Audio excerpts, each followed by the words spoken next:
लड़के का नाम सेंटियागो था। जब वह अपनी भेड़ों के साथ एक परित्यक्त चर्च में पहुंचा तो संध्या ढल रही थी।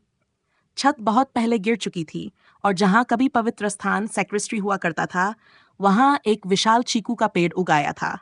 उसने वहीं रात बिताने का फैसला किया। उसने ध्यान रखा कि सारी भेड़ें टूटी फूटी फाटक से अंदर चली जाएं और फिर कुछ लकड़ियों को उस पर रख दिया ताकि रात में झुंड इधर उधर न भटक जाए। इस इलाके में भेड़ियों का कोई खतरा नहीं था, लेकिन एक बार एक भेड़ रात में खो गई थी और उसे पूरा अगला दिन उसे ढूंढने में बिताना पड़ा था। उसने अपनी जैकेट से जमीन साफ की और लेट गया, अपनी अभी अभी खत्म की गई किताब को तकिए की तरह इस्तेमाल करते हुए।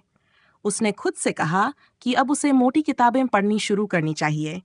वे ज्यादा समय तक चलती हैं और तकिए के रूप में ज्यादा आरामदायक होती हैं। अभी भी अंधेरा था जब वह जागा और ऊपर देखते ही उसने आधी टूटी हुई छत के बीच से सितारों को चमकते देखा।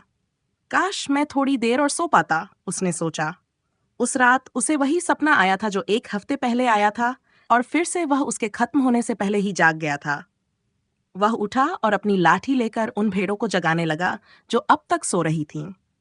उसने गौर किया था कि जैसे ही वह जागता, उसकी अधिकतर भेड़ें भी हिलने डुलने लगतीं, मानो कोई रहस्यमयी ऊर्जा उसकी जिंदगी को उन भेड़ों से जोड़ रही थी जिनके साथ उसने पिछले 2 साल बिताए थे, उन्हें चारा और पानी की तलाश में मैदानों में घुमाते हुए।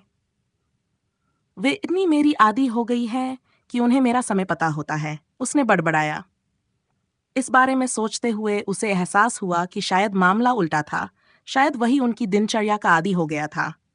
लेकिन कुछ भेड़ें थोड़ी देर से जागती थीं। लड़के ने अपनी लाठी से एक एक करके उन्हें धीरे से ठेला और उनके नाम लेकर पुकारा।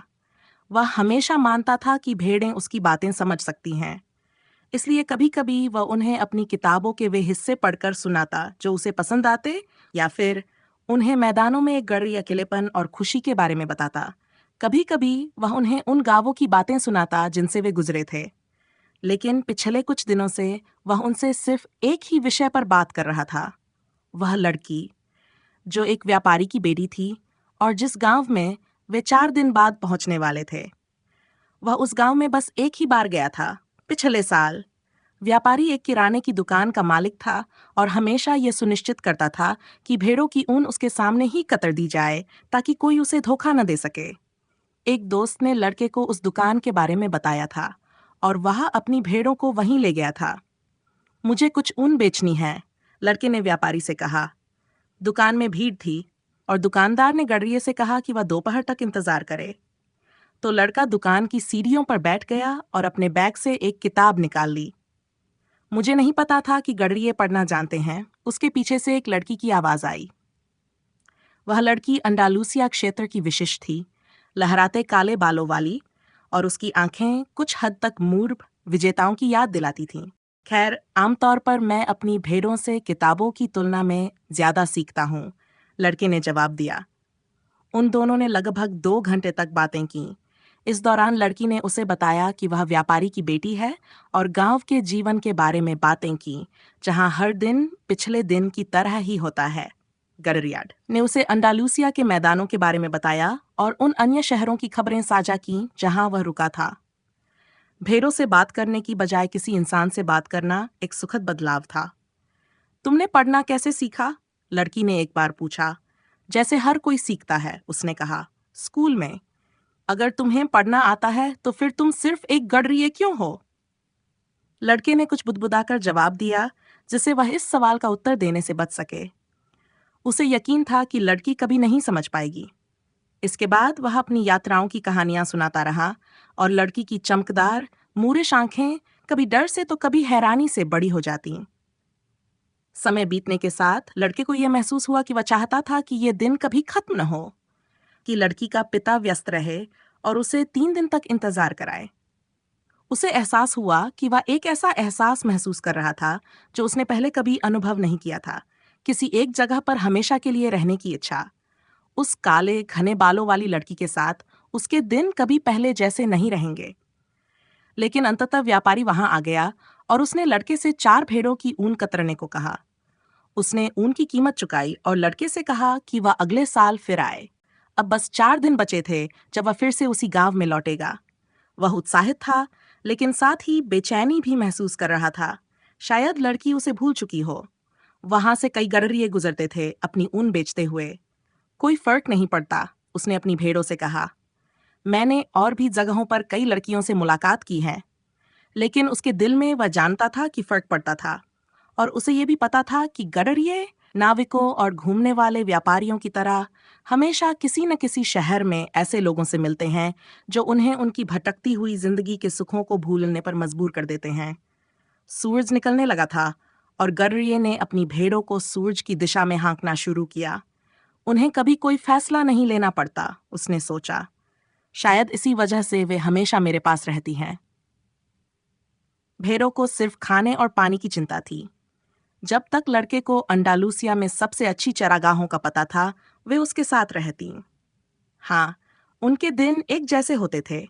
सूरज निकलने से लेकर शाम ढलने तक एक अंतहीन दिनचर्या चलती रहती थी। उन्होंने कभी कोई किताब नहीं पढ़ी थी और वे ये नहीं समझ पाती थी जब लड़का उन्हें शहरों की खूबसूरती के बारे में बताता। वे बस खाने और पानी से संतुष्ट थीं, और बदले में वे उसे ऊन, अपनी संगति और कभी-कभी अपना मांस देती थीं। अगर मैं आज एक राक्षस बन जाऊं और एक करके इन्हें मारना शुरू कर दूं, तो वे तभी सतर्क होंगी जब झुंड का अधिकतर हिस्सा मारा जा चुका होगा, लड़के ने सोचा। वे मुझ पर भरोसा करती हैं और उन्होंने अपने खुद के सहज ज्ञान पर निर्भर करना भूल दिया है, क्योंकि मैं ही उन्हें भोजन और पानी तक ले जाता हूं। लड़का अपनी सोच से चौंक गया। शायद वह चर्च जिसमें चीकू का पेड़ उग आया था, भूतिया था, उसने सोचा। उसी ने मुझे दूसरी बार वही सपना देखने पर मजबूर किया, और अब वही मुझे मेरी वफादार भेड़ों के प्रति गुस्सा महसूस करने पर मजबूर कर रहा है। उसने पिछली रात के खाने से बची थोड़ी सी शराब पी और अपनी जैकेट को अपने शरीर के करीब कर लिया। उसे पता था कि कुछ घंटों बाद, जब सूरज सिर के ठीक ऊपर होगा, तो इतनी तेज गर्मी होगी कि वह अपनी भेड़ों को मैदानों में नहीं ले जा सकेगा। यह वही समय था जब पूरे स्पेन में गर्मी के कारण लोग दौड़ की झपकी लेते थे। गर्मी रात होने तक बनी रहती थी, और इस दौरान उसे अपनी जैकेट साथ लेकर चलनी पड़ती थी। लेकिन जब उसने जैकेट के वजन की शिकायत करने के बारे में सोचा, तो उसे याद आया कि इसी जैकेट की वजह से उसने सुबह की ठंड को सहन किया था। हमें बदलाव के लिए हमेशा तैयार रहना चाहिए, उसने सोचा, और वह अपनी जैकेट के वजन और गर्माहट के लिए आभारी था। जैकेट का एक उद्देश्य था, और लड़के का भी। उसका जीवन का उद्देश्य यात्रा करना था, और 2 साल तक अंडालूसिया के मैदानों में घूमने के बाद वह इस क्षेत्र के हर शहर को जान चुका था। इस बार गांव लौटने पर वह लड़की को यह समझाने की योजना बना रहा था कि एक साधारण गडरिये को पढ़ना कैसे आता है। वह उसे बताएगा कि उसने 16 साल की उम्र तक एक धर्मशाला, सेमिनी, में पढ़ाई की थी। उसके माता पिता चाहते थे कि वह एक पादरी बने, जिससे उनका साधारण किसान परिवार गर्व महसूस कर सके। वे कड़ी मेहनत सिर्फ खाने और पानी के लिए करते थे, ठीक वैसे ही जैसे भेड़ें।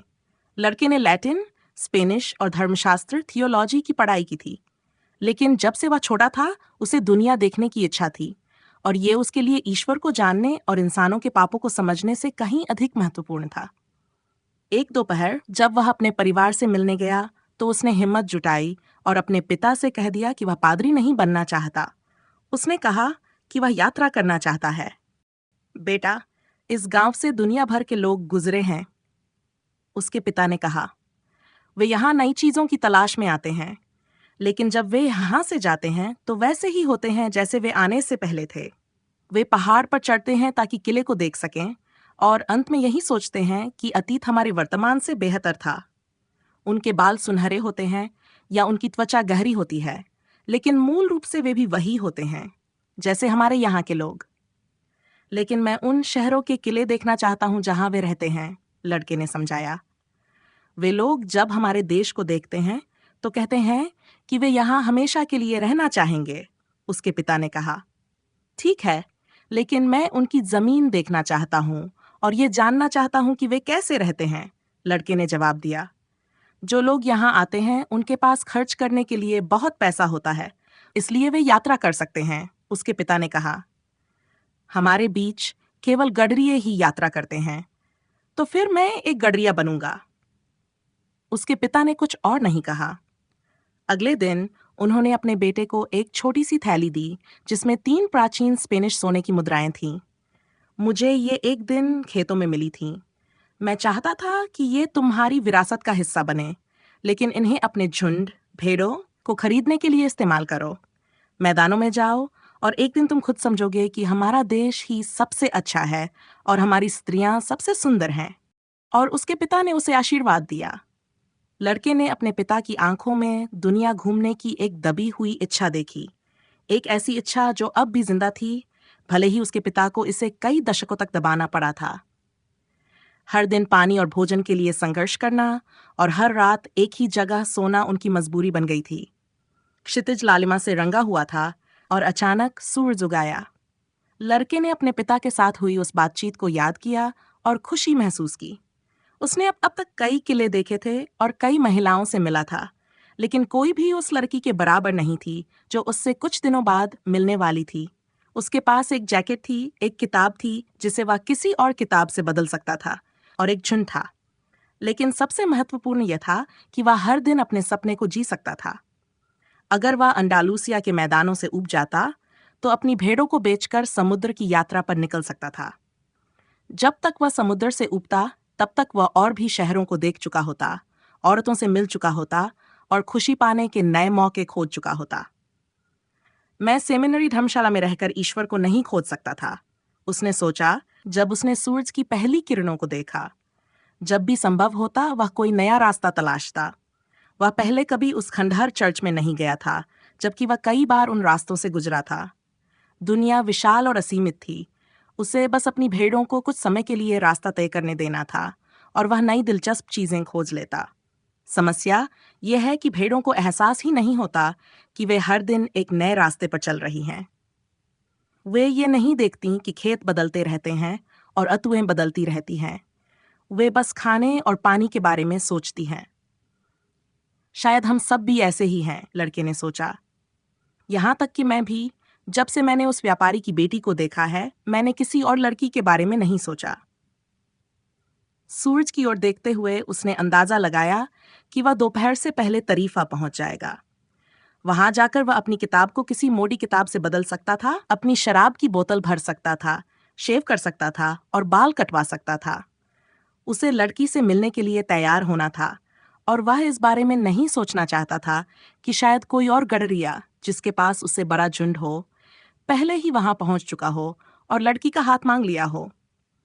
सपने के सच होने की संभावना ही जीवन को रोमांचक बनाती है, उसने सोचा।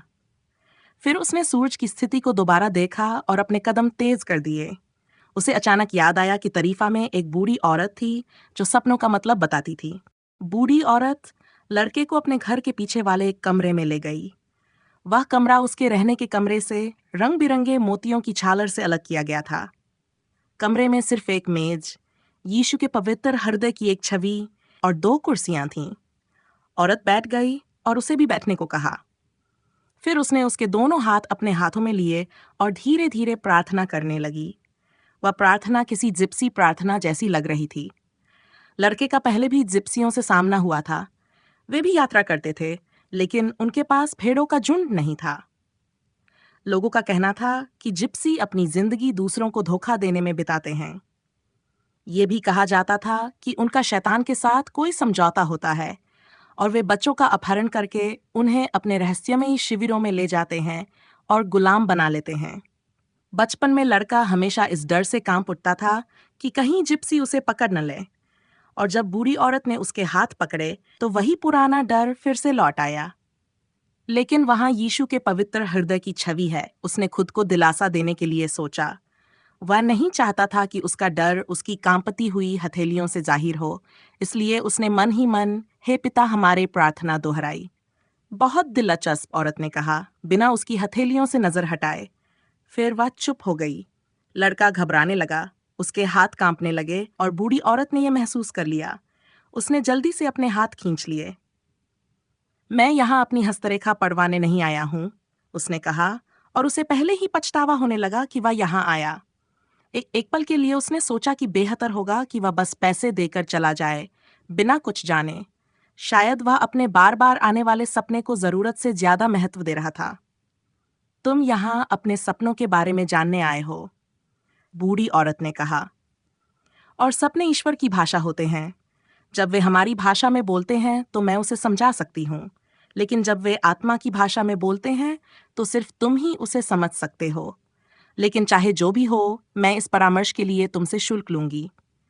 एक और चाल, लड़के ने सोचा, लेकिन फिर उसने जोखिम उठाने का फैसला किया।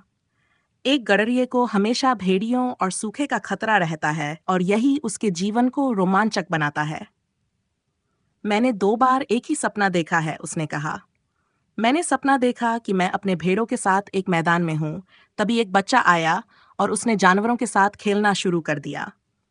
मुझे ये पसंद नहीं कि लोग ऐसा करें, क्योंकि भेड़ें अजनबियों से डरती हैं, लेकिन बच्चे हमेशा बिना डराए उनसे खेल सकते हैं। मुझे नहीं पता क्यों। मुझे नहीं पता कि जानवरों को ये कैसे पता चलता है कि इंसान की उम्र कितनी है। अपने सपने के बारे में और बताओ, औरत ने कहा। मुझे अपने खाना बनाने के काम पर वापस जाना है और चूंकि तुम्हारे पास ज्यादा पैसे नहीं हैं, मैं तुम्हें ज्यादा समय नहीं दे सकती। बच्चा काफी देर तक मेरी भेड़ों के साथ खेलता रहा, लड़के ने थोड़ी झुंझलाहट के साथ कहा। और अचानक उस बच्चे ने मेरे दोनों हाथ पकड़ लिए और मुझे मिस्र के पिरामिडों तक पहुंचा दिया। वह एक पल के लिए रुका, ये देखने के लिए कि क्या बूढ़ी औरत को मिस्र के पिरामिडों के बारे में पता था, लेकिन उसने कुछ नहीं कहा। फिर मिस्र के पिरामिडों पर उसने ये आखिरी 3 शब्द धीरे धीरे कहे ताकि बूढ़ी औरत समझ सके। बच्चे ने मुझसे कहा, अगर तुम यहाँ आओगे तो तुम्हें एक छिपा हुआ खजाना मिलेगा। और जैसे ही वह मुझे सटीक स्थान दिखाने वाली थी, मैं जाग गया। दोनों बार। बूढ़ी औरत कुछ देर तक चुप रही। फिर उसने फिर से उसके हाथ पकड़े और ध्यान से देखे। मैं अभी तुमसे कुछ नहीं लूंगी, उसने कहा, लेकिन अगर तुम्हें खजाना मिल जाए तो मुझे उसका 10वां हिस्सा चाहिए। लड़का हंस पड़ा, खुशी से। उसे खुशी हुई कि वह अपने थोड़े से पैसे बचा पाएगा, सिर्फ एक छिपे हुए खजाने के सपने की वजह से। अच्छा, तो अब इस सपने का मतलब बताओ, उसने कहा।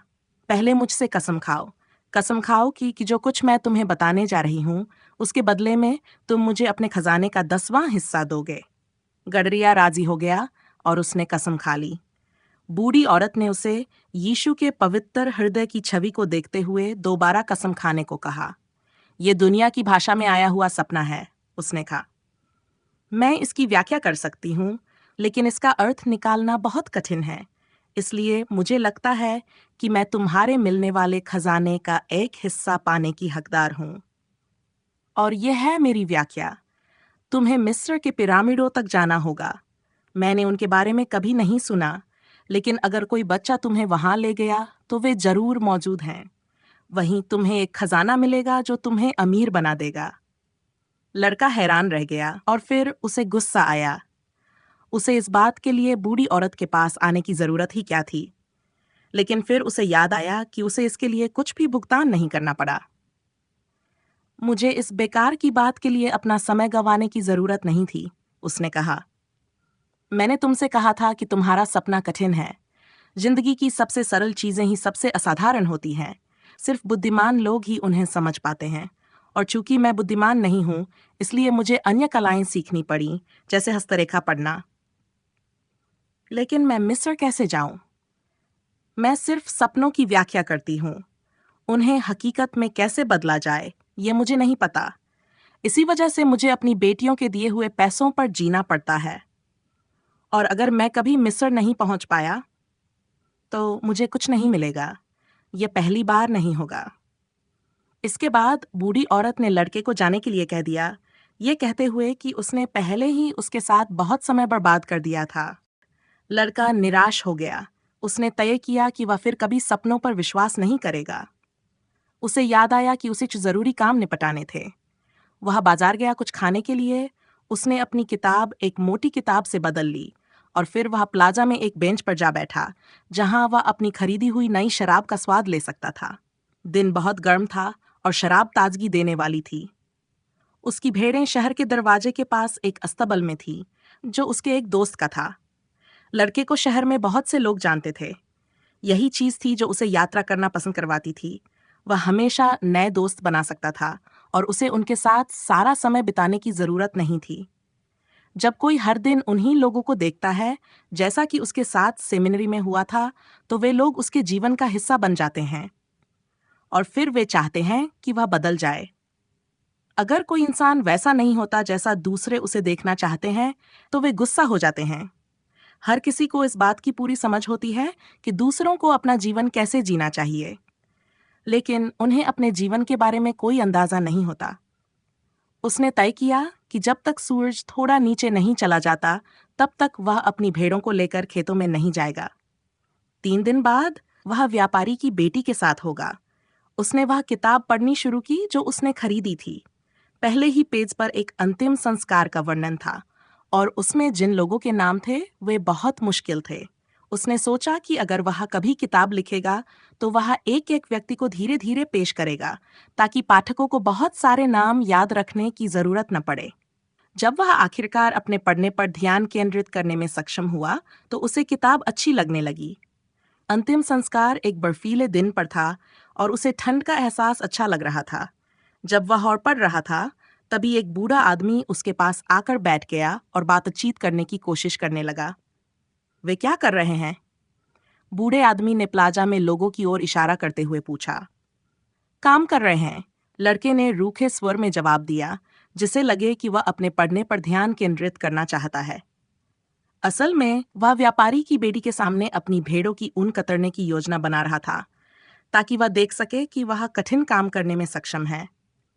उसने इस दृश्य की कल्पना कई बार की थी। हर बार लड़की मंत्रमुग्ध हो जाती जब वह उसे समझाता कि भेड़ों की ऊन को पीछे से आगे की ओर काटना चाहिए। वह कुछ अच्छी कहानियां भी याद करने की कोशिश कर रहा था जो वह ऊन कतरते समय सुना सके। उनमें से ज्यादातर उसने किताबों में पढ़ी थीं, लेकिन वह उन्हें इस तरह सुनाएगा जैसे वे उसके अपने अनुभव हों। लड़की को कभी फर्क नहीं पता चलेगा, क्योंकि वह पढ़ना नहीं जानती थी। इसी बीच बूढ़ा आदमी बातचीत करने की कोशिश करता रहा। उसने कहा कि वह थका हुआ और प्यासा है और पूछा कि क्या उसे लड़के की शराब का एक घूंट मिल सकता है। लड़के ने अपनी बोतल उसकी ओर बढ़ा दी, यह उम्मीद करते हुए कि बूढ़ा आदमी उसे अकेला छोड़ देगा। लेकिन बूढ़ा आदमी बात करना चाहता था और उसने लड़के से पूछा कि वह कौन सी किताब पढ़ रहा है। लड़के को अभद्र होने और दूसरी बेंच पर चले जाने का मन हुआ, लेकिन उसके पिता ने उसे सिखाया था कि बुजुर्गों का सम्मान करना चाहिए। इसलिए उसने किताब बूढ़े आदमी की ओर बढ़ा दी। 2 कारणों से। पहला, उसे खुद भी ठीक से किताब का शीर्षक पढ़ना नहीं आता था, और दूसरा, अगर बूढ़ा आदमी पढ़ना नहीं जानता होता तो शायद उसे शर्म आती और वह खुद ही बेंच बदलने का फैसला कर लेता। हम बूढ़े आदमी ने किताब को चारों ओर से देखते हुए कहा, जैसे कि यह कोई अजीब चीज हो। यह एक महत्वपूर्ण किताब है, लेकिन यह बहुत परेशान करने वाली भी है। लड़का हैरान रह गया।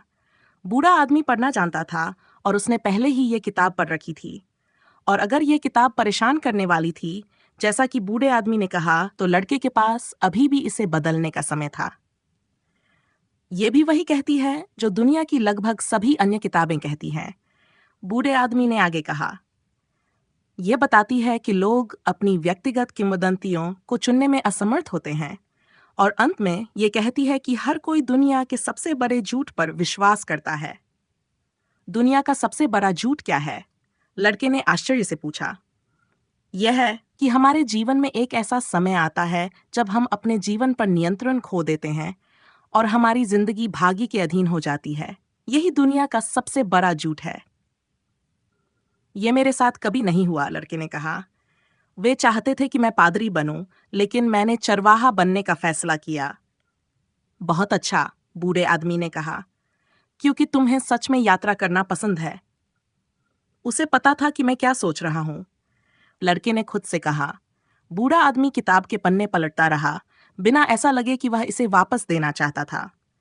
लड़के ने गौर किया कि बूढ़े आदमी के कपड़े अजीब थे। वह किसी अरब व्यक्ति जैसा दिखता था, जो उन इलाकों में असामान्य नहीं था। अफ्रीका तारिफा से कुछ ही घंटों की दूरी पर था, बस एक संकीर्ण समुद्री रास्ता पार करना पड़ता था। अरब लोग अक्सर शहर में आते थे, खरीदारी करते थे और दिन में कई बार अपनी प्रार्थनाएं गाते थे। आप कहाँ से हैं? लड़के ने पूछा। कई जगहों से। कोई भी कई जगहों से नहीं हो सकता, लड़के ने कहा। मैं एक चरवाहा हूँ और मैं कई जगहों पर गया हूँ, लेकिन मैं केवल एक ही जगह से हूँ, एक शहर से जो एक प्राचीन किले के पास है। वहीं मेरा जन्म हुआ था। तो हम कह सकते हैं कि मेरा जन्म सालेम में हुआ था। लड़के को ये नहीं पता था कि सालेम कहाँ है, लेकिन उसने पूछना नहीं चाहा, क्योंकि उसे लगा कि ऐसा करने से वह अनपढ़ लगेगा। उसने कुछ देर प्लाजा में आते जाते लोगों को देखा। वे सभी बहुत व्यस्त लग रहे थे। तो सालेम कैसा है? उसने कोई सुराग पाने के लिए पूछा। वैसा ही जैसा हमेशा से रहा है, अभी भी कोई सुराग नहीं मिला। लेकिन लड़के को पता था कि सालेम अंडालूसिया में नहीं था। अगर होता तो उसने इसके बारे में सुना होता। और आप सालेम में क्या करते हैं? बूढ़ा आदमी हंसा। मैं सालेम का राजा हूं। लोग अजीब बातें कहते हैं, लड़के ने सोचा।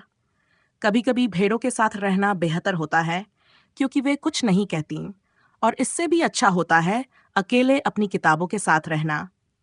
किताबें अपनी अद्भुत कहानियां तभी सुनाती हैं जब आप उन्हें सुनना चाहते हैं, लेकिन जब आप लोगों से बात करते हैं तो वे कुछ ऐसी बातें कह देते हैं जिनका कोई मतलब नहीं होता, और फिर यह समझ नहीं आता कि बातचीत कैसे जारी रखें। मेरा नाम मिल्की सिद्दीक है, बूढ़े आदमी ने कहा। तुम्हारे पास कितनी भेड़ें हैं? काफी हैं, लड़के ने कहा। उसे लगने लगा कि बूढ़ा आदमी उसकी जिंदगी के बारे में और जानना चाहता है। तो फिर ये एक समस्या है। मैं तुम्हारी मदद नहीं कर सकता अगर तुम्हें लगता है कि तुम्हारे पास पहले से ही पर्याप्त भेड़ें हैं। लड़का चिढ़ने लगा। उसने मदद मांगी ही नहीं थी। यह तो बूढ़ा आदमी ही था जिसने उसकी शराब मांगी थी और बातचीत शुरू की थी। मुझे मेरी किताब दो, लड़के ने कहा। मुझे अपनी भेड़ों को इकट्ठा करना है और निकलना है। मुझे तुम्हारी भेड़ों का 1/10वां हिस्सा दे दो, और मैं तुम्हें बताऊंगा कि छिपा हुआ खजाना कैसे पाना है। लड़के को अपना सपना याद आ गया और अचानक सब कुछ उसके लिए साफ हो गया। बूढ़ी औरत ने उससे कोई शुल्क नहीं लिया था, लेकिन यह बूढ़ा आदमी, शायद वह उसका पति था, अब उससे ज्यादा पैसे लेने की कोशिश कर रहा था, किसी ऐसी चीज की जानकारी देने के बदले जो शायद थी ही नहीं। यह बूढ़ा आदमी भी शायद एक जिप्सी है, लड़के ने सोचा। लेकिन इससे पहले कि लड़का कुछ कह पाता, बूढ़ा आदमी झुका, एक छड़ी उठाई और प्लाजा की रेत पर कुछ लिखने लगा। अचानक उसके सीने से कुछ चमक उठा, इतनी तीव्र रोशनी के साथ कि लड़का कुछ पलों के लिए अंधा हो गया। एक अप्रत्याशित तेजी से बूढ़े आदमी ने अपनी चादर से उस चीज को ढक दिया। जब लड़के की दृष्टि सामान्य हुई तो उसने देखा कि बूढ़े आदमी ने रेत पर क्या लिखा था। उस छोटे से शहर की प्लाजा की रेत में लड़के ने अपने माता पिता के नाम पढ़े। उस सेमिनरी का नाम पढ़ा जहां उसने पढ़ाई की थी। उसने व्यापारी की बेरी का नाम भी पढ़ा, जिसका नाम वह खुद भी नहीं जानता था, और उसने वह बातें पढ़ी जो उसने कभी किसी को नहीं बताई थी। मैं सलेम का राजा हूं, बूढ़े व्यक्ति ने कहा। एक राजा एक चरवाहे से बात क्यों करेगा? लड़के ने आश्चर्य और संकोच से पूछा। कई कारणों से, लेकिन सबसे महत्वपूर्ण यह है कि तुमने अपनी व्यक्तिगत किंवदंती को खोज लिया है। लड़के को समझ नहीं आया कि व्यक्तिगत किंवदंती क्या होती है। यह वही है जो तुम हमेशा से पूरा करना चाहते थे। जब हम छोटे होते हैं तो हमें अपनी व्यक्तिगत किंवदंती के बारे में पता होता है। उस समय जीवन स्पष्ट होता है और सब कुछ संभव लगता है। हमें सपने देखने और उन चीजों की इच्छा करने से डर नहीं लगता जो हम अपने जीवन में होते देखना चाहते हैं। लेकिन जैसे जैसे समय बीतता है, एक रहस्यमयी शक्ति हमें ये यकीन दिलाने लगती है कि हमारी व्यक्तिगत किंवदंती को साकार करना असंभव है। बूढ़े व्यक्ति की बातों का लड़के पर ज्यादा असर नहीं पड़ा, लेकिन वह जानना चाहता था कि यह रहस्यमयी शक्ति क्या थी। वह सोच रहा था कि यह बात व्यापारी की बेटी को प्रभावित कर सकती है। यह एक ऐसी शक्ति है जो नकारात्मक लगती है, लेकिन वास्तव में यह तुम्हारी व्यक्तिगत किंवदंती को साकार करने में मदद करती है। यह तुम्हारी आत्मा और इच्छा शक्ति को तैयार करती है, क्योंकि इस दुनिया में एक महान सत्य है। तुम जो भी हो, जो कुछ भी करते हो, जब तुम सच में किसी चीज को चाहते हो तो वह इच्छा ब्रह्मांड की आत्मा से उत्पन्न होती है। ये तुम्हारा इस धरती पर मिशन है। यहाँ तक कि जब मैं केवल यात्रा करना चाहता हूँ, या किसी व्यापारी की बेटी से शादी करना चाहता हूँ, हाँ, या किसी छिपे हुए खजाने की तलाश करना भी, दुनिया की आत्मा लोगों की खुशी से पोषित होती है, और दुख, ईर्ष्या और जलन से भी। अपनी व्यक्तिगत किंवदंती को पूरा करना ही हर इंसान का सच्चा कर्तव्य है। सब कुछ एक दूसरे से जुड़ा हुआ है, और जब तुम किसी चीज को सच्चे दिल से चाहते हो तो पूरा ब्रह्मांड उसे पाने में तुम्हारी मदद करने की साजिश करता है। वे दोनों कुछ देर चुप रहे और चौक तथा वहां मौजूद लोगों को देखते रहे। फिर बूढ़े व्यक्ति ने पहली बार चुप्पी तोड़ी। तुम भेड़ों का झुंड क्यों पालते हो? क्योंकि मुझे यात्रा करना पसंद है। बूढ़े व्यक्ति ने चौक के एक कोने में खड़े एक बेकर, रोटी बनाने वाले की ओर इशारा किया। जब यह आदमी बच्चा था तब वह भी यात्रा करना चाहता था, लेकिन पहले उसने अपनी बेकरी खरीदी और कुछ पैसे बचाने की सोची। जब यह बूढ़ा हो जाएगा तो 1 महीने के लिए अफ्रीका जाएगा, लेकिन उसे कभी एहसास ही नहीं हुआ कि लोग अपने सपनों को किसी भी समय साकार कर सकते हैं। उसे चरवाहा बनना चाहिए था, लड़के ने कहा। खैर, उसने इस बारे में सोचा था, बूढ़े व्यक्ति ने कहा, लेकिन बेकर चरवाहों की तुलना में अधिक महत्वपूर्ण होते हैं। बेकर के पास घर होता है, जबकि चरवाहे खुले आसमान के नीचे सोते हैं। माता पिता अपने बच्चों की शादी किसी बेकर से कराना ज्यादा पसंद करेंगे बजाय किसी चरवाहे के। लड़के को अपने दिल में हल्का दर्द महसूस हुआ, क्योंकि वह व्यापारी की बेटी के बारे में सोच रहा था। उसके कस्बे में जरूर कोई बेकर होगा। बूढ़ा आदमी बोला, आखिर में लोगों के लिए यह अधिक महत्वपूर्ण हो जाता है कि गडरियों और बेकरों, बेकरी चलाने वालों के बारे में समाज क्या सोचता है, बजाय इसके कि वे अपनी खुद की व्यक्तिगत किंवदंती को समझें और पूरा करें। फिर बूढ़े आदमी ने किताब के पन्ने पलटे और एक पृष्ठ पढ़ने लगा। लड़का इंतजार करता रहा, फिर उसी तरह उसे टोक दिया जैसे उसने खुद उसे टोका था। आप मुझे ये सब क्यों बता रहे हैं? लड़के ने पूछा। क्योंकि तुम अपनी व्यक्तिगत किंवदंती को पूरा करने की कोशिश कर रहे हो, और तुम अब उस मुकाम पर हो जहां तुम इसे छोड़ने ही वाले थे। तो क्या आप हमेशा ऐसे ही प्रकट होते हैं? हमेशा इसी रूप में नहीं, लेकिन मैं किसी न किसी रूप में हमेशा प्रकट होता हूं। कभी मैं किसी समाधान या अच्छे विचार के रूप में आता हूं। कभी किसी महत्वपूर्ण क्षण में मैं चीजों को आसान बना देता हूं और भी बहुत कुछ करता हूं, लेकिन ज्यादातर लोग ये नहीं समझ पाते कि मैंने उनके लिए कुछ किया है। बूढ़े आदमी ने उसे एक खनिज खोदने वाले की कहानी सुनाई। पिछले हफ्ते वह एक खनिक के सामने प्रकट हुआ था और उसने खुद को एक पत्थर का रूप दे दिया था। वह खनिक पन्ने एमरल्ड की तलाश में सब कुछ छोड़ चुका था। 5 सालों से वह एक नदी के पास खुदाई कर रहा था और हजारों पत्थरों की जांच कर चुका था, लेकिन उसे पन्ना नहीं मिला। जब वह हार मानकर सब कुछ छोड़ने ही वाला था, तब बूढ़े आदमी ने खुद को एक पत्थर बना लिया और उसके पैरों के पास लुढ़क गया। गुस्से और निराशा में खनिक ने वह पत्थर उठाया और जोर से फेंक दिया। वह पत्थर जाकर दूसरे पत्थर से टकराया और टूट गया, और उस टूटे हुए पत्थर के अंदर दुनिया का सबसे सुंदर पन्ना छिपा हुआ था। बूढ़े आदमी ने गहरी सांस लेते हुए कहा, लोग बहुत जल्दी ये जान जाते हैं कि उनका जीवन का उद्देश्य क्या है। शायद यही कारण है कि वे इसे बहुत जल्दी छोड़ भी देते हैं, लेकिन यही जीवन की सच्चाई है। लड़के को अचानक याद आया कि बूढ़े आदमी ने किसी छिपे हुए खजाने का भी जिक्र किया था। बूढ़े आदमी ने कहा, खजाने बहते पानी की शक्ति से प्रकट होते हैं और उसी धारा में दब भी जाते हैं। अगर तुम अपने खजाने के बारे में जानना चाहते हो तो तुम्हें अपनी भेड़ों का 10वां हिस्सा मुझे देना होगा।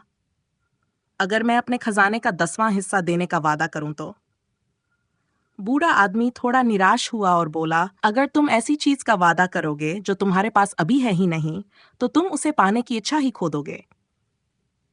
लड़के ने उसे बताया कि उसने पहले ही एक जिप्सी औरत से वादा किया है कि वह अपने खजाने का 10वां हिस्सा उसे देगा। बूढ़ा आदमी मुस्कुराया और कहा, जिप्सी लोग तो इसमें माहिर होते हैं। फिर उसने आगे कहा, खैर, यह अच्छा है कि तुमने सीख लिया कि जीवन में हर चीज की एक कीमत होती है। यही बात प्रकाश के योद्धा वॉरियर्स ऑफ लाइट भी सिखाते हैं। उसने लड़के को किताब वापस दी और कहा, कल इसी समय अपनी भेड़ों का 10वां हिस्सा लेकर आना, फिर मैं तुम्हें बताऊंगा कि खजाना कैसे मिलेगा। शुभ संध्या। और यह कहकर वह आदमी भीड़ में कहीं गायब हो गया। लड़का फिर से अपनी किताब पढ़ने लगा, लेकिन अब वह ध्यान केंद्रित नहीं कर पा रहा था। वह बेचैन और परेशान था, क्योंकि उसे पता था कि बूढ़ा आदमी सही कह रहा था। वह बेकरी की ओर गया और एक रोटी खरीदी। वह सोच रहा था कि क्या उसे बेकर को बूढ़े आदमी की बात बतानी चाहिए या नहीं। लेकिन फिर उसने खुद से कहा, कभी कभी चीजों को वैसे ही छोड़ देना बेहतर होता है। अगर उसने बेकर से कुछ कहा तो वह 3 दिन तक ये सोचता रहेगा कि उसे सब कुछ छोड़ देना चाहिए या नहीं, भले ही वह अपनी जिंदगी से खुश था। लड़का उसे इस तरह की चिंता में डालना नहीं चाहता था। फिर वह शहर में इधर उधर घूमने लगा और खुद को शहर के फाटकों के पास पाया। वहां एक छोटी सी इमारत थी जहां एक खिड़की से लोग अफ्रीका जाने के लिए टिकट खरीद रहे थे, और उसे याद आया कि मिस्र अफ्रीका में ही है। मैं आपकी मदद कर सकता हूँ? टिकट खिड़की के पीछे खड़े आदमी ने पूछा। शायद कल, लड़के ने कहा और वहां से हट गया। अगर वह सिर्फ एक भेड़ बेच दे तो उसके पास जलडमरूमती स्ट्रेट के दूसरी ओर जाने के लिए पर्याप्त पैसे हो सकते थे। ये सोचकर वह डर गया। एक और सपना देखने वाला टिकट बेचने वाले ने अपने सहायक से कहा जब उसने लड़के को दूर जाते देखा, इसके पास यात्रा करने के लिए पैसे नहीं हैं। टिकट खिड़की पर खड़े होते हुए लड़के को अपने झुंड की याद आई और उसने फैसला किया कि उसे वापस गडरिया बन जाना चाहिए। 2 सालों में उसने भेड़ चराने के बारे में सब कुछ सीख लिया था। उसे पता था कि भेड़ों की ऊन कैसे काटनी है, गर्भवती भेड़ों की देखभाल कैसे करनी है और उन्हें भेड़ियों से कैसे बचाना है। वह अंडालूसिया के सभी खेतों और चरागाहों को जानता था और उसे यह भी पता था कि उसकी हर भेड़ का सही मूल्य क्या है। लड़के ने तय किया कि वह अपने दोस्त के अस्तबल लौटेगा, लेकिन सबसे लंबे रास्ते से। जब वह शहर के किले के पास से गुजरा तो उसने अपना रास्ता रोका और पत्थर की ढलान पर चढ़ गया जो उसे दीवार के ऊपर ले गई। वहां से उसने दूर अफ्रीका को देखा। किसी ने कभी उसे बताया था कि वहीं से मूर लोग आए थे जिन्होंने पूरे स्पेन पर कब्जा कर लिया था। जहां वह बैठा था वहां से वह लगभग पूरे शहर को देख सकता था, जिसमें वह चौक भी शामिल था जहां उसने बूढ़े आदमी से बात की थी। क्यों मिला था मैं उस बूढ़े आदमी से? उसने सोचा। वह तो सिर्फ उस औरत को खोजने आया था जो उसके सपनों का मतलब बता सके।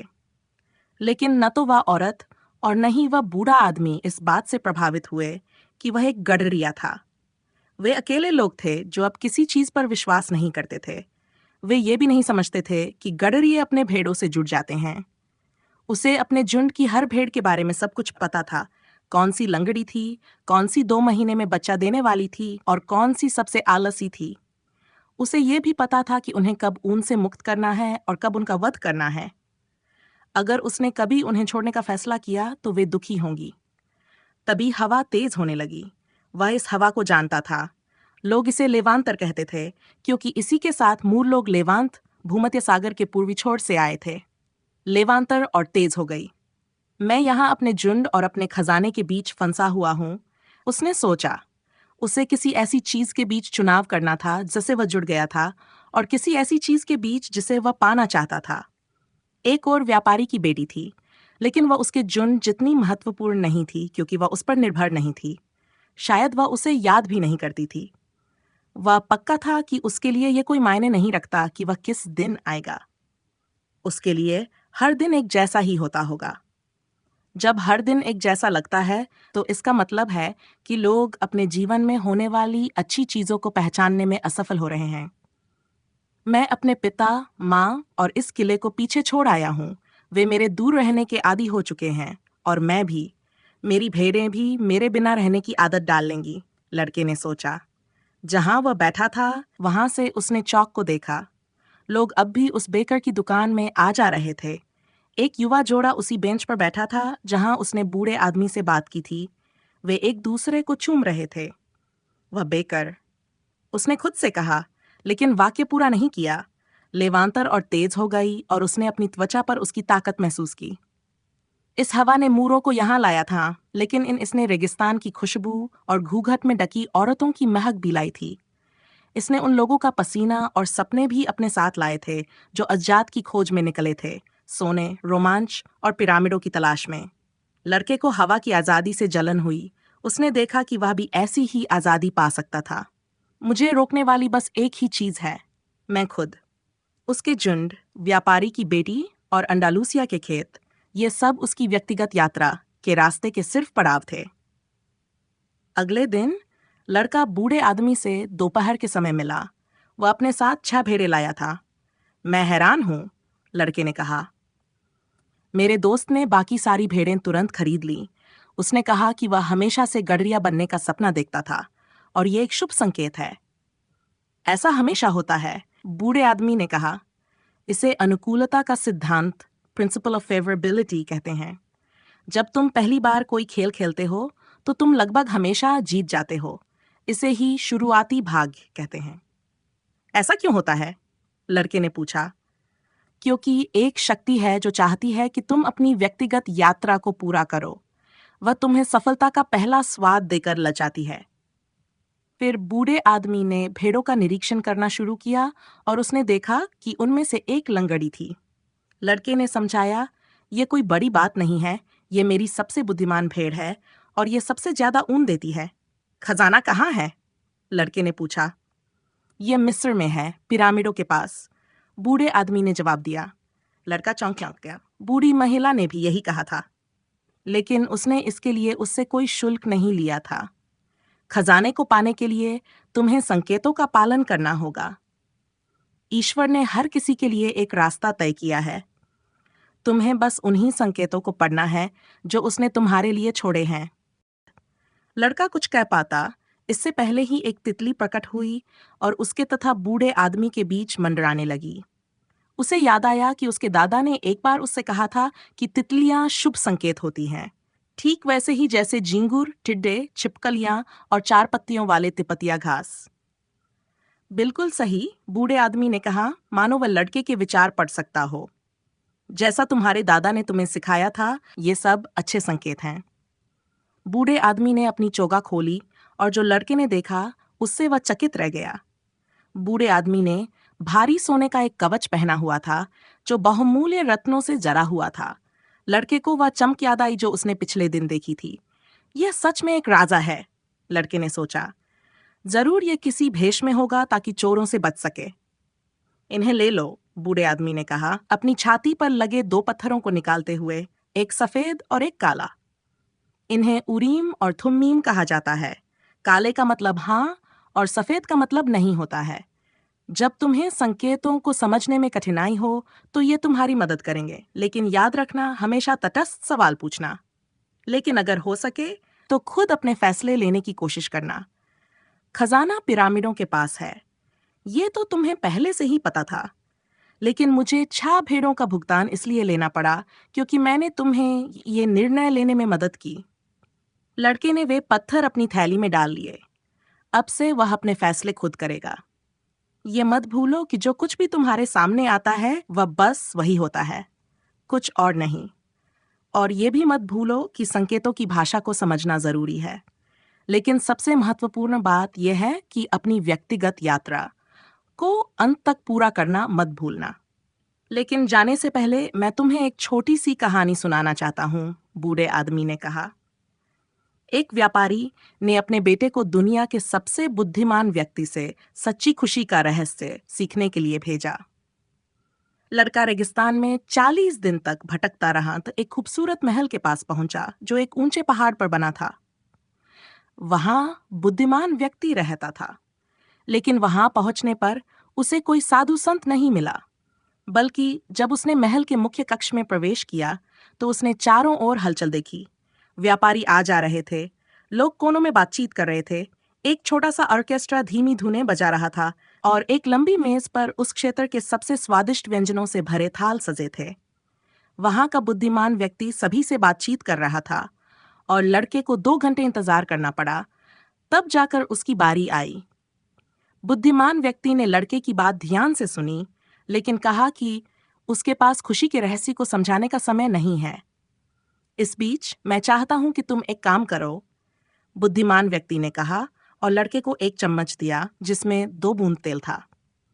तुम महल में घूम सकते हो, लेकिन ध्यान रखना कि चम्मच का तेल छलकने न पाए।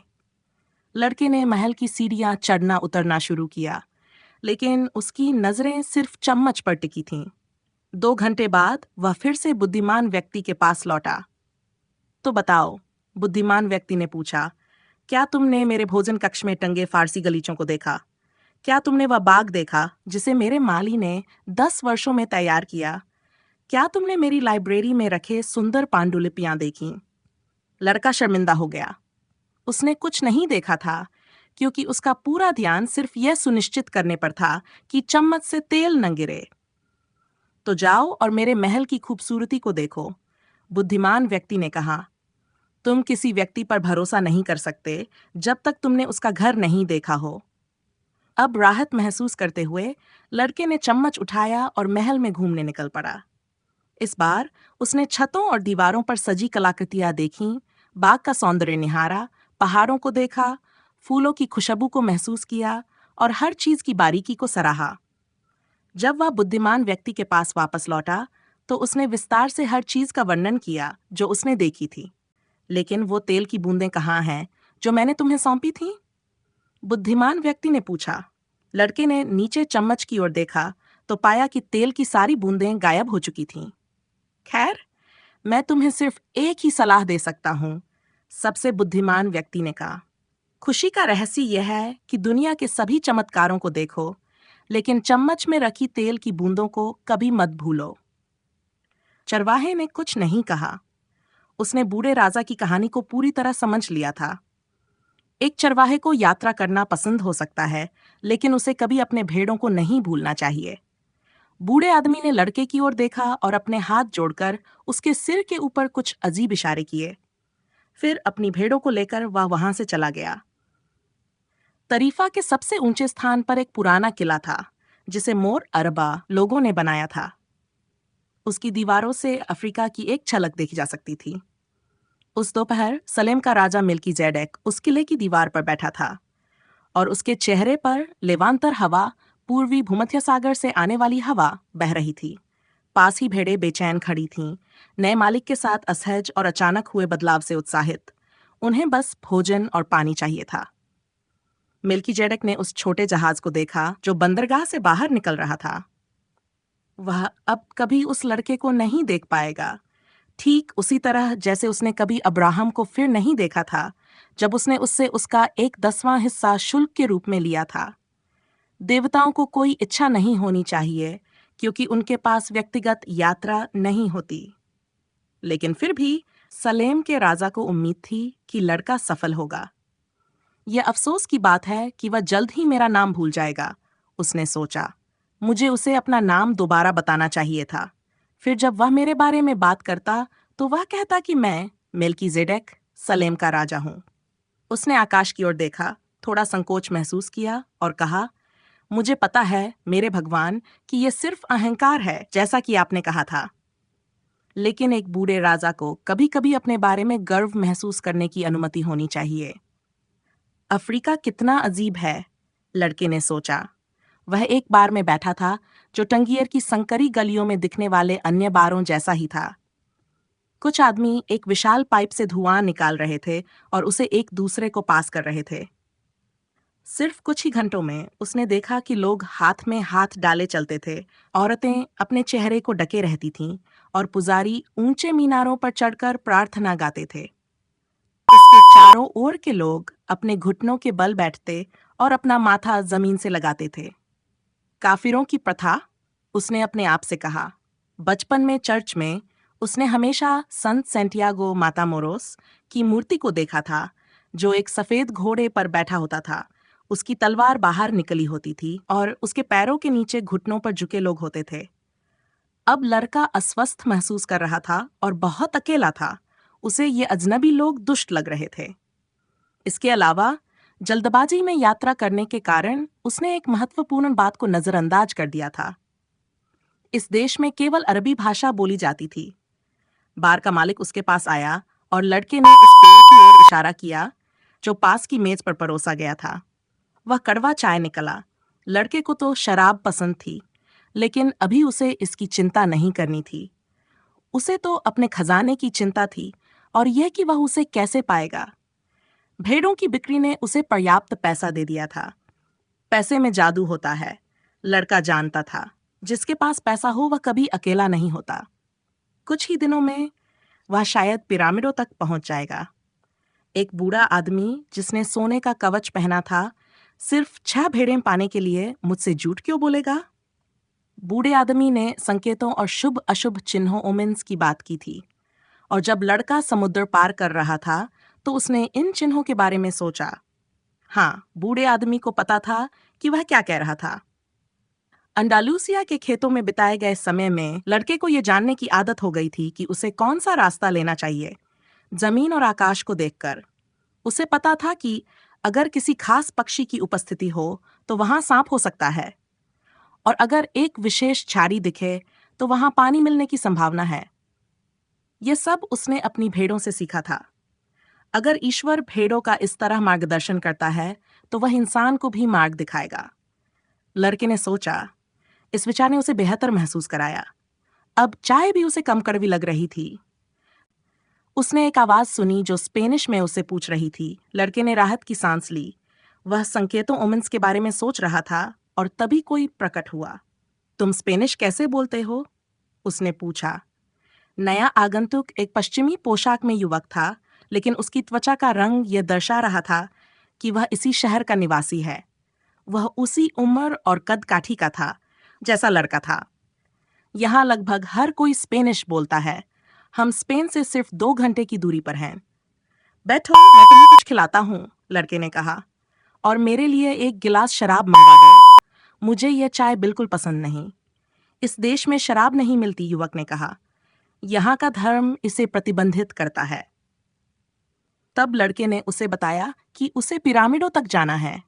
वह लगभग अपने खजाने के बारे में बताने ही वाला था, लेकिन फिर उसने ऐसा न करने का फैसला किया।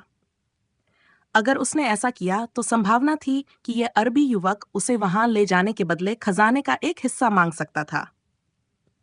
उसे याद आया कि बूढ़े आदमी ने कहा था कि वह चीज कभी मत दो जो तुम्हारे पास अभी तक नहीं है। अगर तुम मुझे वहां ले जा सकते हो तो मैं तुम्हें गाइड के रूप में सेवा करने के लिए पैसे दूंगा। क्या तुम्हें पता है कि वहां कैसे पहुंचना है? लड़के ने देखा कि बार का मालिक पास ही खड़ा था और उनकी बातचीत को ध्यान से सुन रहा था। उसे उसकी उपस्थिति से असहज महसूस हुआ, लेकिन उसे एक गाइड मिल चुका था और वह यह अवसर खोना नहीं चाहता था। तुम्हें पूरा सहारा रेगिस्तान पार करना होगा, और इसके लिए तुम्हें पैसे चाहिए होंगे। मुझे यह जानना होगा कि तुम्हारे पास पर्याप्त पैसे हैं या नहीं। लड़के को यह सवाल थोड़ा अजीब लगा, लेकिन उसे उस बूढ़े आदमी पर भरोसा था जिसने कहा था कि जब तुम सच में किसी चीज को चाहते हो तो पूरा ब्रह्मांड तुम्हारी मदद करता है। उसने अपनी थैली से पैसे निकाले और युवक को दिखाए।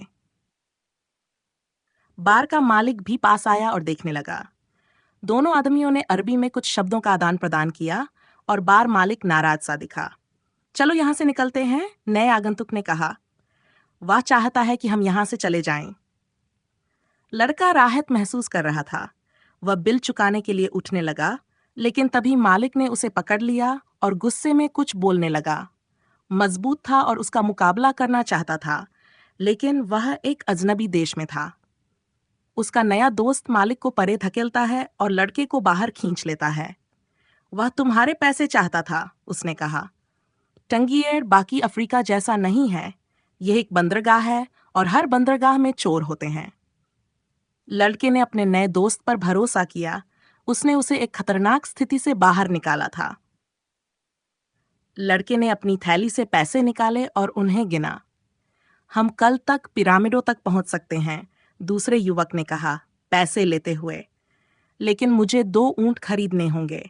वे दोनों टंगिएर की संकरी गलियों में साथ साथ चलते रहे। हर जगह विक्रेता अपनी चीजें बेच रहे थे। वे एक बड़ी चौक के बीच पहुंचे जहां बाजार लगा था। वहां हजारों लोग थे।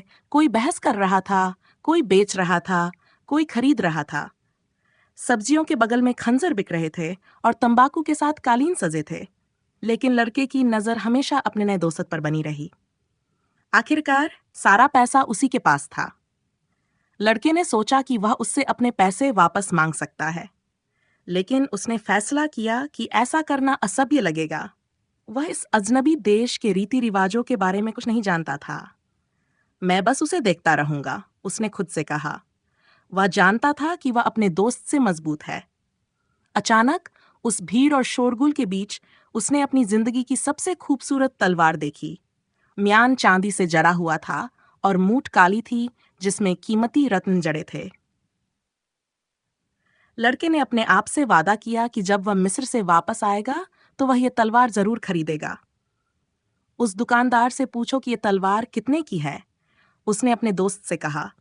फिर उसे एहसास हुआ कि वह तलवार को देखने में कुछ पलों के लिए ध्यान भटक गया था। उसका दिल धड़क उठा, जैसे किसी ने अचानक उसकी छाती को जकड़ लिया हो। उसे चारों ओर देखने से डर लग रहा था, क्योंकि उसे पता था कि उसे क्या मिलेगा। वह थोड़ी देर तक उसी तलवार को देखता रहा, फिर अपना साहस जुटाकर पीछे मुड़ा। यहाँ चारों ओर बाजार था, लोग आ जा रहे थे, चिल्ला रहे थे, खरीदारी कर रहे थे और अजीब अजीब खाने की खुशबू चारों ओर फैली थी। लेकिन कहीं भी उसे अपना नया साथी नहीं दिखा।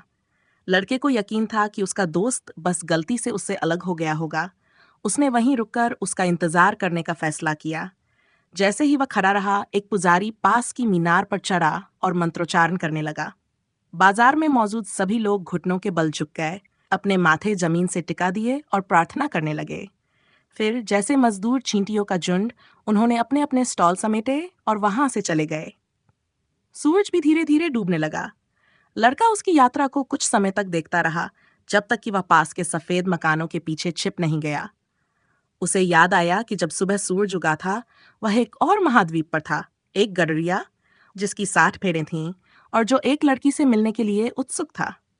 उस सुबह उसे पता था कि दिन भर उसके साथ क्या होने वाला है, क्योंकि वह उन्हीं परिचित खेतों से होकर गुजर रहा था। लेकिन अब जब सूरज अस्त हो रहा था, वह एक अजनबी देश में था, जहां की भाषा भी उसे समझ नहीं आती थी। अब वह गडरिया नहीं था और उसके पास कुछ भी नहीं था, यहां तक कि अपने देश लौटने के लिए पैसा भी नहीं बचा था। सिर्फ एक सूर्योदय और सूर्यास्त के बीच में यह सब हो गया, लड़के ने सोचा। उसे खुद पर दया आ रही थी और इस बात का अफसोस था कि उसकी जिंदगी इतनी जल्दी और इतनी बुरी तरह बदल गई। वह इतना शर्मिंदा था कि रोना चाहता था। उसने कभी अपनी भेड़ों के सामने भी नहीं रोया था, लेकिन अब यह बाजार खाली था और वह घर से बहुत दूर था, इसलिए उसने रोने दिया। उसने रोया क्योंकि उसे लगा कि भगवान ने उसके साथ अन्याय किया है। यही भगवान का इनाम था उन लोगों के लिए जो अपने सपनों पर विश्वास करते हैं। जब मेरे पास मेरी भेड़ें थीं, मैं खुश था और मैंने अपने आसपास के लोगों को भी खुश रखा, उसने सोचा। लेकिन अब मैं दुखी और अकेला हूं। अब मैं दुनिया से नफरत करूंगा क्योंकि किसी एक इंसान ने मुझे धोखा दिया। अब मैं उन लोगों से नफरत करूंगा जो अपने खजाने तक पहुंच चुके हैं, क्योंकि मुझे मेरा खजाना नहीं मिला। और अब मैं जो कुछ भी मेरे पास बचा है उसे कसकर पकड़ कर रखूंगा, क्योंकि मैं इस दुनिया को जीतने के लिए बहुत छोटा हूं। उसने अपनी छोटी सी पोटली खोली, ये देखने के लिए कि उसके पास अब क्या बचा था। शायद जहाज पर खाया हुआ सैंडविच का कोई टुकड़ा बचा हो। लेकिन अंदर सिर्फ उसकी भारी किताब, उसकी जैकेट और वे 2 पत्थर थे जो बूढ़े आदमी ने उसे दिए थे। जैसे ही उसने उन पत्थरों को देखा, उसे एक अजीब सा सुकून महसूस हुआ। उसने 6 भेड़ों के बदले 2 कीमती पत्थर लिए थे, जो सोने के ब्रेस्टप्लेट सेट से निकाले गए थे। मैं इन्हें बेचकर वापसी का टिकट खरीद सकता हूं, उसने सोचा। लेकिन फिर उसने फैसला किया कि इस बार वह पहले से ज्यादा समझदारी से काम लेगा।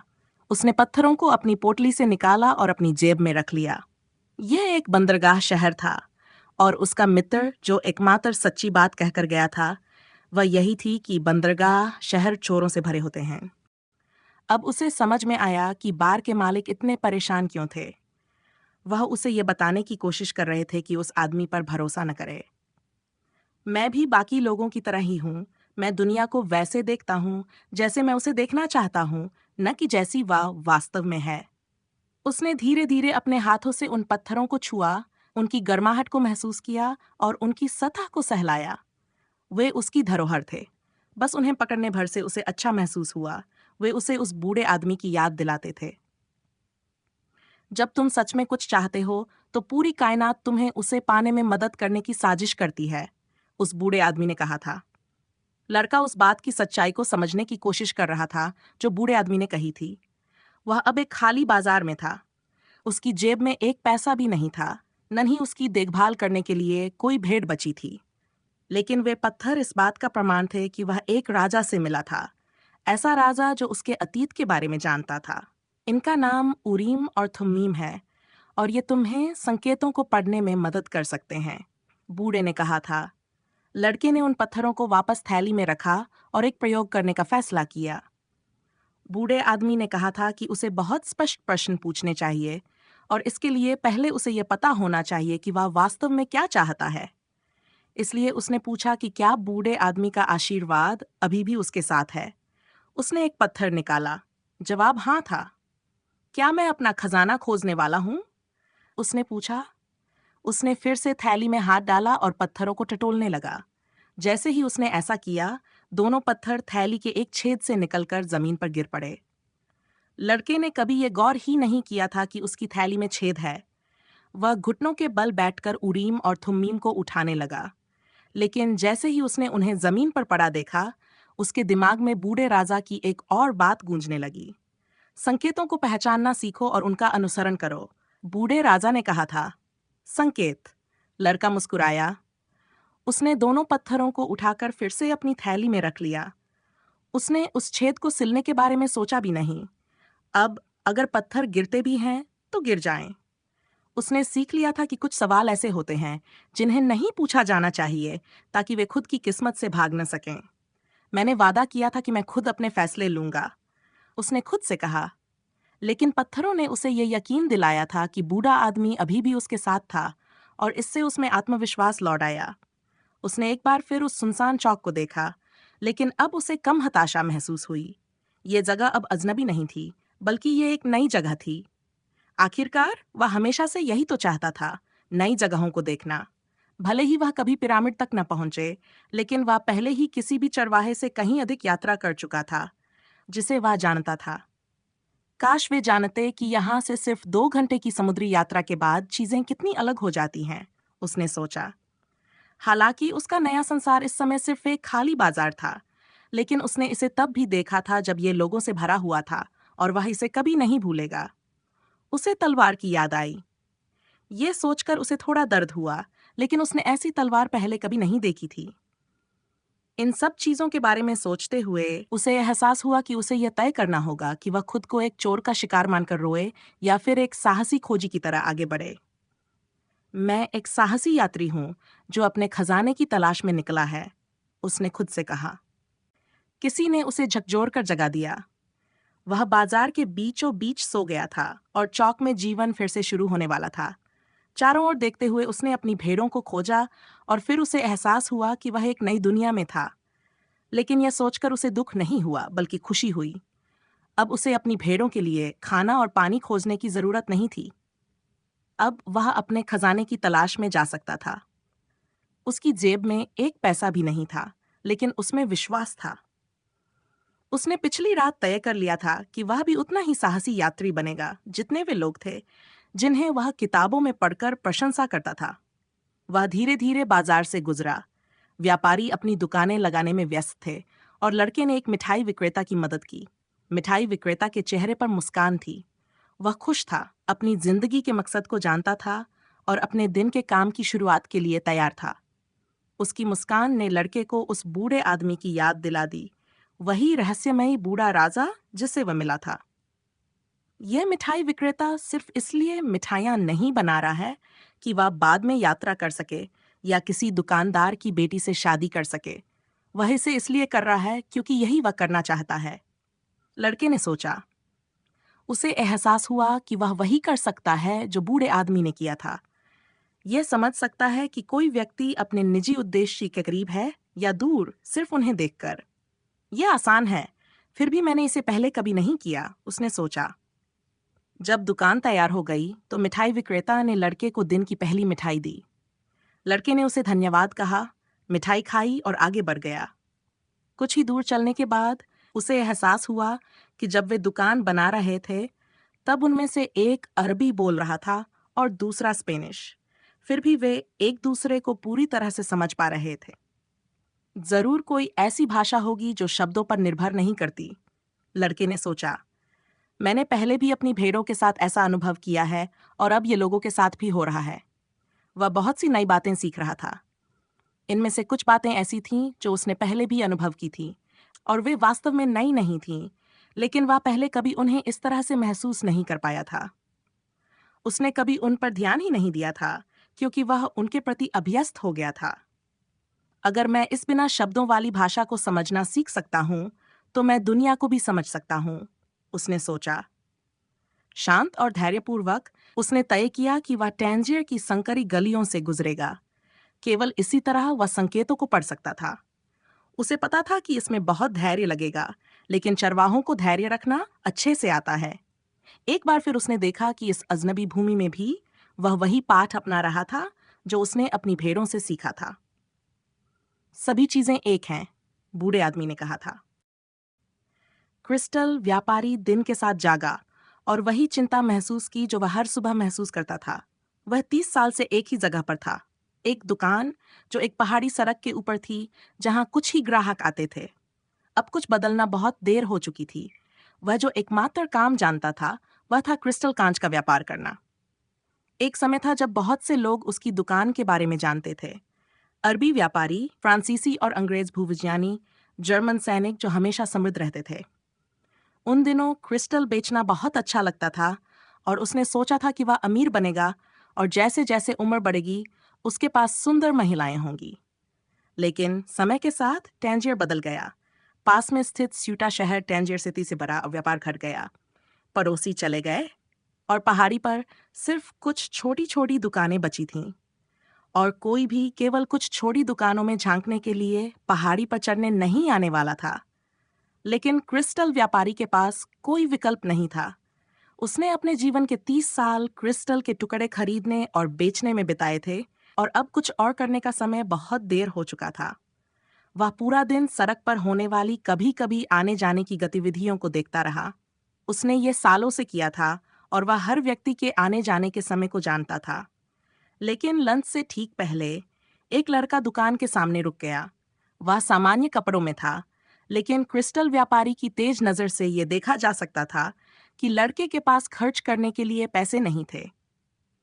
फिर भी व्यापारी ने अपना लंच कुछ मिनटों के लिए टालने का निर्णय लिया ताकि लड़का चला जाए। दरवाजे पर लटकी एक तख्ती ने यह सूचना दी थी कि दुकान में कई भाषाएं बोली जाती हैं। लड़के ने देखा कि एक आदमी काउंटर के पीछे दिखाई दिया। अगर आप चाहें तो मैं खिड़की में रखी इन कांच की चीजों को साफ कर सकता हूँ, लड़के ने कहा। अब जैसे ये दिख रही हैं, कोई भी इन्हें खरीदने नहीं आएगा। आदमी ने बिना कुछ कहे उसे देखा। इसके बदले आप मुझे खाने के लिए कुछ दे सकते हैं। आदमी ने अब भी कुछ नहीं कहा और लड़के को एहसास हुआ कि उसे एक फैसला करना होगा। उसकी थैली में उसकी जैकेट थी। वह उसे रेगिस्तान में निश्चित रूप से नहीं चाहिए था। जैकेट निकालकर उसने कांच की चीजों को साफ करना शुरू किया। आधे घंटे में उसने खिड़की में रखे सभी कांच साफ कर दिए और जबकि वह ऐसा कर रहा था, 2 ग्राहक दुकान में आए और कुछ क्रिस्टल खरीद लिया। जब उसने साफ सफाई पूरी की तो उसने आदमी से खाने के लिए कुछ मांगा। चलो, हम लंच करते हैं, क्रिस्टल व्यापारी ने कहा। उसने दरवाजे पर एक तख्ती लगाई और वे पास के एक छोटे कैफे में चले गए। जब वे वहां एकमात्र खाली मेज पर बैठे तो क्रिस्टल व्यापारी हंस पड़ा। तुम्हें सफाई करने की कोई जरूरत नहीं थी, उसने कहा। कुरान मुझे यह आदेश देता है कि मैं किसी भूखे व्यक्ति को भोजन कराऊं। तो फिर आपने मुझे सफाई करने क्यों दी? लड़के ने पूछा। क्योंकि कांच गंदा था और तुम और मैं दोनों को अपनी नकारात्मक सोच को साफ करने की जरूरत थी। जब वे खाना खा चुके तो व्यापारी ने लड़के की ओर देखा और कहा, मैं चाहता हूं कि तुम मेरी दुकान में काम करो। जब तुम काम कर रहे थे तब 2 ग्राहक आए और ये एक अच्छा संकेत है। लोग संकेतों की बहुत बातें करते हैं, लड़के ने सोचा, लेकिन वास्तव में वे जानते नहीं कि वे क्या कह रहे हैं। जैसे मैं ये नहीं जानता था कि मैं वर्षों से अपनी भेड़ों से बिना शब्दों की एक भाषा में बात कर रहा था। क्या तुम मेरे लिए काम करना चाहते हो? व्यापारी ने पूछा। मैं आज का बाकी समय काम कर सकता हूँ, लड़के ने उत्तर दिया।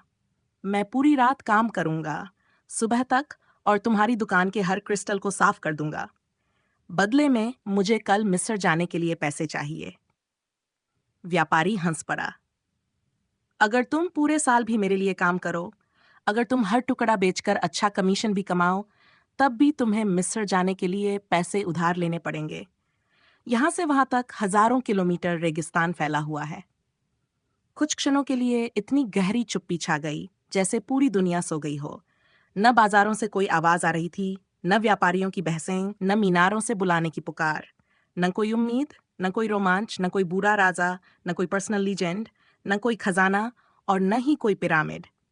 ऐसा लग रहा था जैसे दुनिया इसलिए चुप हो गई हो क्योंकि लड़के की आत्मा चुप हो गई थी। वह वहीं बैठा, दरवाजे के उस पार शून्य में ताकते हुए, ये चाह रहा था कि वह मर जाए और सब कुछ हमेशा के लिए समाप्त हो जाए। व्यापारी ने चिंतित होकर लड़के की ओर देखा। वह सारी खुशी जो उसने सुबह देखी थी, अचानक गायब हो गई थी। मैं तुम्हें तुम्हारे देश वापस लौटने के लिए पैसे दे सकता हूँ, मेरे बेटे, क्रिस्टल व्यापारी ने कहा। लड़के ने कुछ नहीं कहा। वह उठा, अपने कपड़े ठीक किए और अपनी थैली उठा ली। मैं तुम्हारे लिए काम करूंगा, उसने कहा, और एक लंबी चुप्पी के बाद उसने जोड़ा, मुझे कुछ भेड़ें खरीदने के लिए पैसे चाहिए। अगर आपको द एल्केमिस्ट का अगला भाग सुनना है, तो कमेंट करें ताकि मैं जल्द ही पार्ट 2 अपलोड कर सकूं। ऐसी और भी शानदार कहानियां और किताबें सुनने के लिए अपनी नादिया को फॉलो करें और लाइक करें। अपना बहुत ख्याल रखें।